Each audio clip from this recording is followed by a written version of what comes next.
Well, are you satisfied? Are you satisfied? Yes, I'm satisfied. I'm satisfied. Well, you ought to be satisfied. Thanks to your wrong answer on that quiz program, we now ended up with a year's supply of crinkly cracks.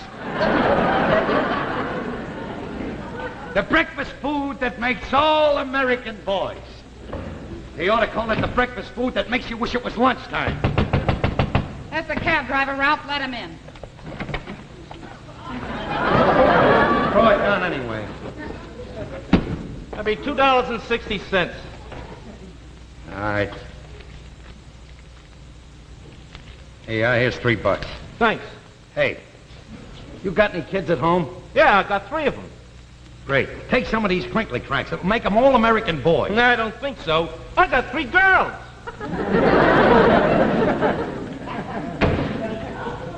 You know something? Maybe it's a good thing you gave that wrong answer on the quiz program. If the price of crinkly cracks ever goes up, we're worth a fortune. Ah, stop that yapping. Who's yapping? You're yapping. All the way home in the taxicab, you were hollering at the top of your lungs. I had to yell. There were so many boxes between us, I couldn't even see you. I must have been a nut to drag all of this junk home. Well, what harm is it going to do, Ralph? We can use the crinkly cracks for something. Oh, sure we can. I can have crinkly cracks for breakfast. Then before I leave for work, you can make me a crinkly crack sandwich. Then when I come home at night for supper, you can make me a crinkly cracks omelet. Then after I finish supper, I can stuff some of the crinkly cracks in my pipe and smoke it. I even got a better idea. I'll sprinkle some of the crinkly cracks on the steps. Then I'll get a little warning when your mother comes crackling up the stairs. You keep my mother out of this. If it hadn't been for her, we wouldn't have been on the program at all. She got us the tickets, didn't she? There's a big deal. So what? So what? I'll tell you so what. My mother could have gone on that show with my father. Oh, your father would have been beautiful answering those questions. And just what makes you think he couldn't? All I know is your mother been asking your father the same question for 40 years and he hasn't been able to answer it. What question? Why don't you get a job? Suppose we take a switch to your family. Take that nut brother of yours, Eddie. When did he work last? Eddie? Yeah, Eddie. Well, he hasn't been out of work so long. Not so long, huh? The last time Eddie worked, he was a guard at the World's Fair. Boy, that brother of yours is the stupidest person I've ever seen. How can you look at me and say my brother is the stupidest person you've ever seen? Oh, have I got an answer for that one. Listen, Ralph, you got your nerve talking about other people. You're no mental giant, you know. Oh, I'm not, huh? Well, I'm just as smart as you are, stupid. Yeah. Don't forget, I've had 4 years of schooling. And I've had 8 years. Well, some people learn faster than others. And the proof of it is that I answered the 2 questions they asked me, and you didn't answer yours. I asked and answered 2 questions right. You did, huh? Yes, I did. But if you had answered the 3rd question, the jackpot question, then we would have won something. But no, you had to blow it. I was sure to guess the jackpot question. All you had to do was answer the first part of the jackpot question, and then I'd go with the final answer. But no, you couldn't have done that. But if I had answered the jackpot question, we would have got a Nash automobile, $25,000, a trip to Europe, a mink coat for you, a complete wardrobe for me, a house all our own. But no, you had to blow it. What did we get? A year's supply of crinkly cracks. That's not all. If we tear off the tops of the boxes of the crinkly cracks and send them in, then we get a complete map of the solar system. An interplanetary code ring. Plans how to build the rocket ship. A pressurized space suit complete with helmet. Then I can quit my job and the 2 of us can take a flying trip to the moon. Shut up! Don't tell me to shut up. Don't tell me to shut up. One of these days, Alice. One of these days. Pow! Right there.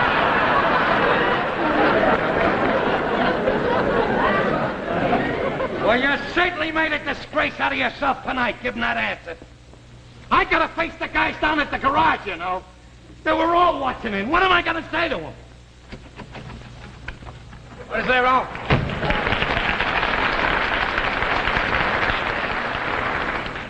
What's all this stuff here? Look like you robbed the A&P. On account of my wife's wrong answer on that quiz program, as a consolation prize, we wound up with a year's supply of crinkly cracks. Too bad, Ralph. I heard it. You notice I didn't answer my questions wrong, but when I asked her who was the president that followed Grover Cleveland, she had to say McKinley. Too bad she blew it. You know, Ralph, I can understand that, though. I've done a quiz show once. I was so nervous that I couldn't answer the first question they asked me. What was the question? My name. Well, you notice I wasn't nervous. I got all my questions right, and they were pretty tough, too. The first question was, name a state west of the Mississippi. Right away, I said California. Then I said, name a big city in Illinois. Chicago. Yeah, they only give you 2 hints, too.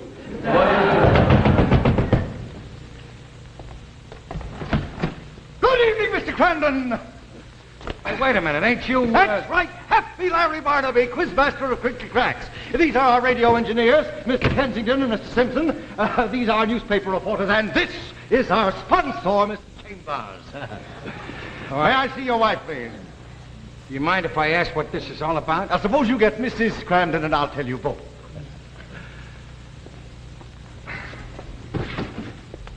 Hey, Alice. Happy Larry Barnaby's here.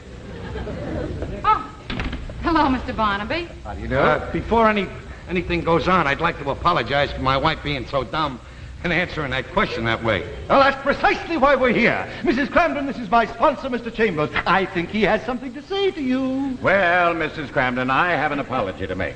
For the first time since the inception of our program, we have made a mistake. The question that was asked you tonight, who was president after Grover Cleveland, really had 2 possible answers. You see, President Cleveland held office for 2 non-consecutive terms. Therefore, he was followed by 2 different presidents.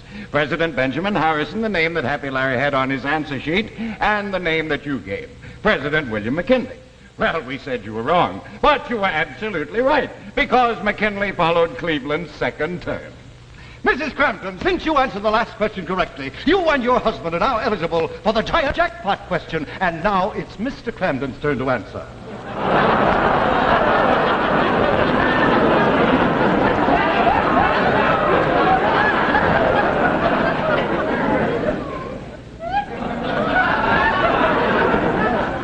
You mean right here now? Yes, that's right. On account of this is such a strange situation, we'll record your question and answer now and use it on next week's broadcast. Will you set up, fellas? Set up. How about a picture of you and the wife, Mr. Cramden, huh? Mr. Chambers, how about getting into the picture? Oh, yes, certainly not. Just a second here, just a second. Here we are. Oh, how about a smile? Oh,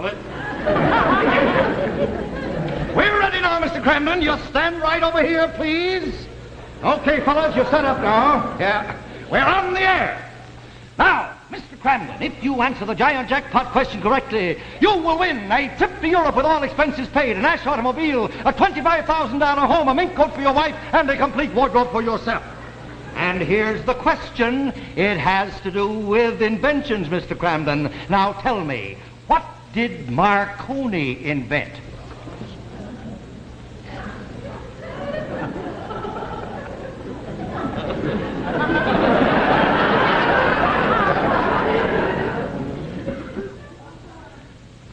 Macaroni.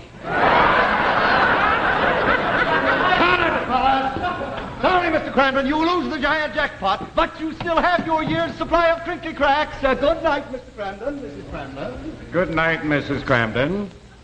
Mr. Cramden, too bad you're not as smart as your wife.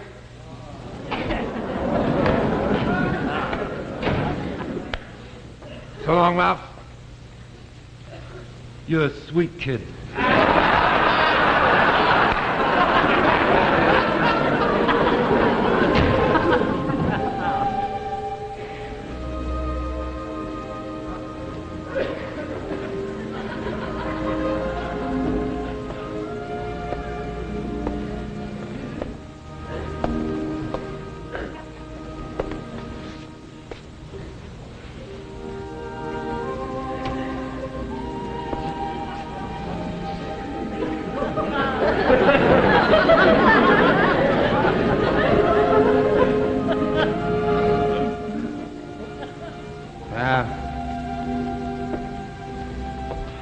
That's the way it is, Alice. I said you were stupid. I didn't mean you were stupid, sweetie. You're probably smarter than any woman in the whole world. Especially if you can get along with me. I was just aggravated because I wanted to win all of this for you. Gee, a trip to Europe, a Nash, mink coat, whole wardrobe for me. It'd take me 1,000,000 years to get you these things. That's why I was so, stinged. You know something?